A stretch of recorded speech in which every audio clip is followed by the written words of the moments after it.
Assalamualaikum warahmatullahi wabarakatuh. Perkenalkan, nama saya Tiari Ramafani, kelas E2, NPM 101204717E, Prodi Manajemen Universitas Teknologi Digital. Saya akan mempresentasikan sebuah materi yang berjudul Perencanaan Tenaga Kerja dari Konsentrasi SDM. Ada beberapa poin yang akan saya bahas, diantaranya seperti pendahuluan, pengertian, faktor-faktor, tujuan, fungsi dan prinsip, dan yang terakhir terdapat kesimpulan. Berikut pemaparan dari materi saya sendiri. Untuk pendahuluan, yaitu salah satu faktor penting dalam sebuah perusahaan atau organisasi, baik yang berorientasi bisnis, dengan faktor utamanya adalah mencari keuntungan profit secara finansial, maupun organisasi nirlaba yang orientasi umumnya sosial kemanusiaan adalah faktor sumber daya manusia yang merupakan aset penting sekaligus sebagai modal atau human capital.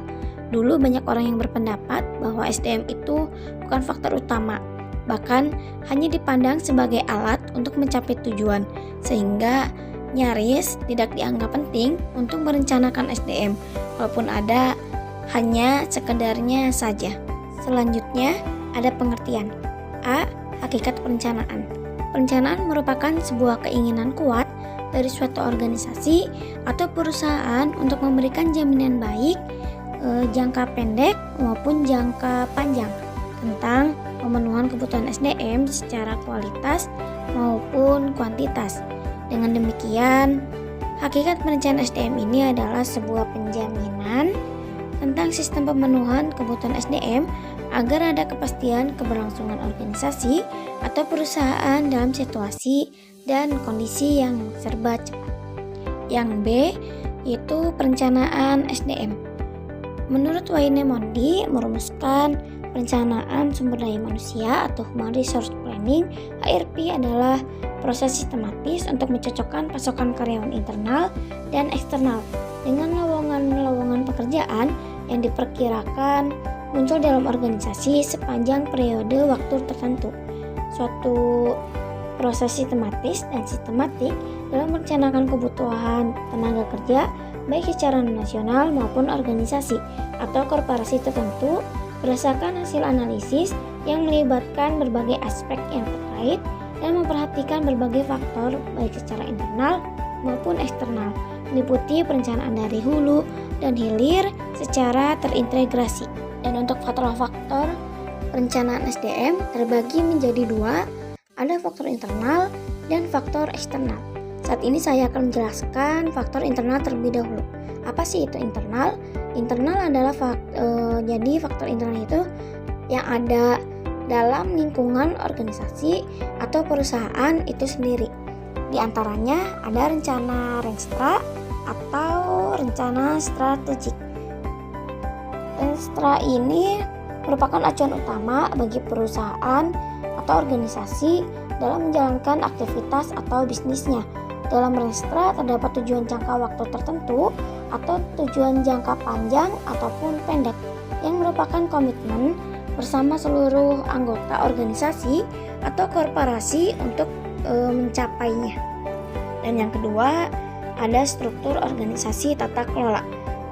Struktur organisasi tata kelola ini suatu alat atau instrumen untuk mencapai tujuan organisasi. Oleh karena itu, struktur organisasi dan tata kelola harus selaras dengan kebutuhan untuk mencapai tujuan. Dalam struktur ini biasanya memiliki sejumlah departemen seperti divisi, bagian, atau biro, dan seterusnya. Yang ketiga, ada kebijakan baru perusahaan atau organisasi. Pada dasarnya, sebuah kebijakan organisasi atau korporasi secara umum telah tertuang dalam Renstra. Tetapi ada kalanya kebijakan baru lahir saat ada perkembangan baru yang perlu diikuti dan dipenuhi yang sebelumnya tidak terprediksi dalam Renstra, sehingga perlu ada penyesuaian secara dinamis agar kebutuhan bisa direspon secara cepat dan tepat demi keberlangsungan dan perkembangan perusahaan dalam memenuhi kebutuhan stakeholders. Yang keempat, ada pendanaan. Dana merupakan salah satu faktor yang sangat penting dalam perencanaan SDM dan bisa dikatakan merupakan faktor utama. benar bahwa dana bukan segalanya, tapi nampak segalanya memerlukan dana. Untuk faktor eksternal, yaitu seringkali tidak dapat dikendalikan oleh organisasi atau perusahaan. Oleh karena itu, dalam proses perencanaan SDM ini harus secara cermat dan bijak dalam menyikapi beberapa faktor. Yang pertama, kebijakan pemerintah. Pemerintah memiliki tugas dan wewenang untuk mengambil suatu kebijakan dalam seluruh sektor urusan pemerintahan untuk kepentingan bangsa dan negara, termasuk kebijakan dalam hal yang menyangkut organisasi, umpamanya kebijakan ketenagakerjaan, fiskal, moneter, perpajakan, kesehatan, pendidikan, dan lain-lain. Yang kedua, ada demografi. Faktor demografi ini sangat penting menjadi pertimbangan dalam perencanaan SDM. Bahkan tidak boleh ditinggalkan. Komposisi kelompok, umur, latar belakang pendidikan, baik formal maupun non-formal, indeks pembangunan IPM sangat berpengaruh terhadap berbagai keputusan dalam perencanaan SDM. Yang ketiga, faktor teknologi. Khususnya teknologi TIK sangat kuat mempengaruhi perencanaan SDM. Pengaruh tersebut baik dalam instrumen perencanaan maupun menyangkut kompetensi manusianya. Di era teknologi informasi saat ini, para calon pegawai pada umumnya sangat akrab dan terbiasa beraktivitas seperti bekerja, berkomunikasi dengan memanfaatkan TIK ini dapat memberi kemudahan dan mempercepat untuk melakukan hal-hal dan bisa harus menyesuaikan dengan perkembangan teknologi pada perusahaan tersebut. Untuk tujuan perencanaan SDM ini secara umum bertujuan untuk mempertemukan ketersediaan tenaga kerja dengan kebutuhan pegawai pada suatu organisasi atau perusahaan, baik secara kualitas maupun kuantitas untuk periode waktu tertentu, dalam upaya menghindari krisis kebutuhan tenaga kerja yang diperlukan. Di antaranya seperti yang pertama, terprediksinya permintaan masa depan perusahaan atau organisasi terhadap kebutuhan tenaga kerja. Yang kedua, terprediksinya jenis pekerjaan yang masih tetap dibutuhkan, pekerjaan yang akan dihapus dan tergantikan oleh teknologi, atau pekerjaan baru yang akan muncul yang memerlukan jenis tenaga kerja yang baru. Untuk fungsi perencanaan SDM ini terbagi beberapa menjadi 3 poin. Yang pertama, sebagai acuan atau pedoman bagi perusahaan melalui departemen atau divisi SDM dalam manajemen kepegawaian, terutama melakukan rekrutmen dan penyediaan pegawai. Yang kedua, sebagai sumber, instrumen atau alat kontrol dalam pengendalian manajemen kepegawaian termasuk pengadaan dan penyediaan pegawai, baik kualitas maupun kuantitas. Yang ketiga, sebagai acuan dalam membuat estimasi kebutuhan pendanaan dan fasilitas lain yang terkait dalam kurun waktu tertentu, sesuai dengan kebijakan organisasi atau perusahaan. Untuk prinsip perencanaan SDM terbagi beberapa poin. Yang pertama, sistematis dan logis. Sebuah perencanaan harus dibuat secara sistematis dan logis, mengikuti beberapa langkah dan tata aturan yang lazim dipakai. Disusun berdasarkan data dan informasi yang valid dan masuk akal, tidak dikira-kira atau direkayasa tanpa data. Maka dengan itu dapat dipertanggungjawabkan dan mudah dipahami oleh siapa saja yang memerlukannya. Yang kedua, komprehensif. Rencana SDM harus mencakup berbagai hal yang berkaitan agar cakupannya sangat luas dan menyeluruh.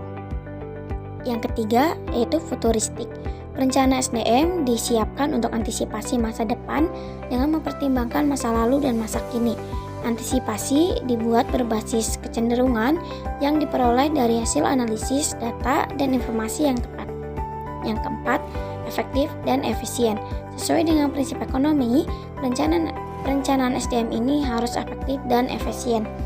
Dalam hal ini, perencanaan harus dapat mencapai sasaran dan tujuan dalam mencakup perusahaan untuk menjamin ketersediaan pegawai dengan memanfaatkan biaya seminimal mungkin secara proporsional. Yang terakhir, terdapat kesimpulan. Kesimpulannya adalah SDM merupakan faktor utama yang menentukan hidup atau matinya sebuah organisasi, baik organisasi bisnis maupun sosial.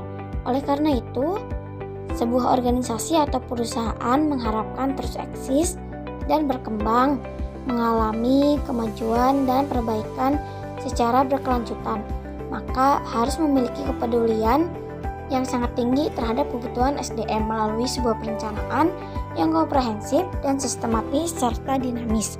Pemerintah menempatkan pembangunan SDM ini sebagai salah satu prioritas utama dalam program pembangunan nasional. Hal tersebut dimaksudkan untuk menghasilkan SDM unggul agar Indonesia menjadi salah satu negara yang memiliki keunggulan dan kemajuan di dunia internasional. Potensi besar bangsa Indonesia ini adalah jumlah SDM yang banyak dan dalam kondisi usia produktif yang masuk pada fase demografi. Sekian presentasi dari saya, Tiari Ramafani. Mohon maaf apabila ada salah kata ataupun salah dalam pengucapan materi. Mohon dimaafkan. Semoga presentasi saya ini sangat bermanfaat untuk kalian yang sedang mendengarkan. Assalamualaikum warahmatullahi wabarakatuh.